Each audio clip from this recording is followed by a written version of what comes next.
सरकारी आंकड़ों के मुताबिक उत्तर प्रदेश के प्रयागराज में अभी तक महाकुंभ में 50 करोड़ से ज्यादा हिंदू समुदाय के लोग पहुंचे हैं। वहां पहुंच करके लोगों ने स्नान किया है। कहते हैं कि तमाम पाप जो है वहां संगम में स्नान करने के बाद धुल जाते हैं। लेकिन कुछ लोग शायद ऐसे भी हैं जो वहां अगर जिंदगी भर भी स्नान करे तो उनके पाप धुलेंगे या नहीं धुलेंगे इसका अंदाजा नहीं लगाया जा सकता। असल में मामला झारखंड का है। झारखंड का एक व्यक्ति है जो एक कर्मचारी है, उनकी माता है 65 साल की। उस व्यक्ति ने अपनी मां के साथ जो काम किया उसे जानने के बाद, सुनने के बाद आपका दिमाग जो है वो सन्न रह जाएगा।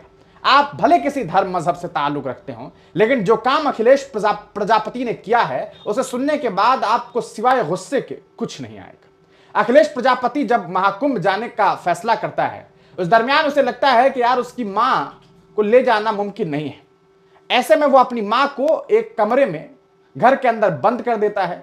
खाने के लिए चंद पोहा और कुछ पानी का इंतजाम कर देता है। गेट बंद करता है और फिर अपने बीवी बच्चों के साथ महाकुंभ निकल जाता है स्नान करने के लिए, संगम में स्नान करने के लिए, पाप धुलने के लिए, अपनी जिंदगी के तमाम कमियों को एक तरह से धुल देने के लिए। लेकिन क्या मालूम था कि वो इतना बड़ा पाप करके जा रहा है जिसके बारे में न सिर्फ उसे, न उसके गांव में, बल्कि पूरे विश्व में चर्चाएं शुरू हो जाएंगी। प्रजापति साहब वहां से चले गए लेकिन मां को छोड़ गए। इस बीच मां का पहला दिन पोहा खाने और पानी पीने से तो गुजर गया, लेकिन वक्त के गुजरने के साथ साथ सब कुछ खत्म हो गया। भूख और प्यास की शिद्दत ने उस मां को परेशान कर दिया।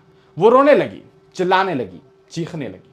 पड़ोसी को आवाज पहुंची तो देखा, अरे ये क्या, यहां तो गेट बंद है और अंदर कोई मां है, कोई माता है, कोई बूढ़ी औरत है जिसकी आवाज आ रही है। औरतों ने, वहां के आसपास के लोगों ने वहां पर एक तरह से जमावड़ा कर दिया। उस औरत, उस महिला की पुत्री को उसके बारे में सूचना दी गई। फोन किया गया। पड़ोसी ने जब फोन किया तो उसके घर के कुछ लोग आए, दरवाजा खोला गया। तस्वीरें देख करके लोगों के होश उड़ गए। कहा जा सकता है कि रूह कपाने वाली वो तस्वीर थी जब वो बूढ़ी मां प्लास्टिक के कुछ सामान को दांतों से चबाने की कोशिश कर रही थी, उसे खाने की कोशिश कर रही थी ताकि वो अपने भूख को मिटा सके। जरा सोचिए, उस व्यक्ति, उस महिला का जो बेटा है, जरा उसके बारे में सोचिए। मां को बंद कर दिया 4 दीवारी के अंदर और खुद चले गए स्नान करने के लिए, पाप धोने के लिए।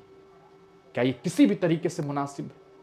अगर मां बीमार थी तो तरीका ये था कि मां को अगर नहीं लेकर के जा सकते थे तो मां को अपने रिश्तेदार के यहाँ छोड़ जाते, अपनी बहन के यहाँ छोड़ जाते, मां की और कई रिलेटिव्स रही होंगे उनके यहाँ छोड़ जाते, कम से कम पड़ोसियों को बता के जाते।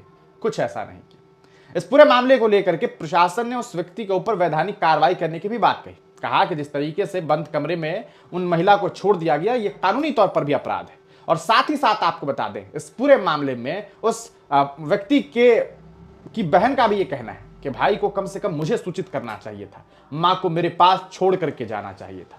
शांति देवी के साथ जो कुछ हुआ वो किसी भी तरीके से सही नहीं है। इस पूरे मामले को लेकर के जो खबर सामने आई है, संजू देवी के साथ जो कुछ हुआ वो किसी भी तरीके से कबूल नहीं किया जा सकता है। आपको बता दें, 65 वर्षीय संजू देवी को घर में बंद कर प्रयागराज महाकुंभ जो है उसका बेटा चला गया था। रामगढ़ का ये मामला है, झारखंड के रामगढ़ का, जहां मां को ही ताले में बंद कर दिया गया। 3 दिनों तक बूढ़ी मां पोहा और पानी पर जीवित रही, पर जब वो भूख प्यास से तड़प कर चिल्लाने लगी, पड़ोसियों ने आवाज सुनी, तब जाकर के उनकी बेटी चांदनी और भाई मनसा महतो को बुलाया गया। उनके और पुलिस के आने के बाद घर का ताला तोड़ा गया। ताला तोड़ने के बाद जो तस्वीरें देखी उसे देखकर पड़ोसी हैरान रह गए। वृद्ध संजू देवी भूख के कारण प्लास्टिक खाने की कोशिश कर रही थी। पड़ोसियों ने तुरंत उन्हें संभाला और भोजन करवाया। सूचना पाकर घटनास्थल पर आई रामगढ़ पुलिस ने वृद्ध महिला को घर से निकाला और उन्हें इलाज के लिए रामगढ़ सदर अस्पताल भेज दिया। इस मामले में वृद्ध महिला के बेटे अखिलेश से भी फोन पर बात की गई। उसने कहा कि वह और उसकी पत्नी सोमवार 17 फरवरी को 11 बजे घर से प्रयागराज के लिए निकले थे। वो लोग मां के लिए खाना और बाकी चीज जो है जैसे पोहा वगैरह रख कर गए थे। चूंकि मां की तबीयत ठीक नहीं थी इसलिए उन्हें लेकर के गए थे। यह पूरा का पूरा मामला है। इस पूरे घटनाक्रम को आप कैसे देखते हैं, अपनी राय कमेंट सेक्शन में जरूर दीजिएगा। और उस बेटे को लेकर के और उसके इस महाकुंभ की डुबकी को कैसे देखते हैं, अपनी राय जरूर लिखिएगा।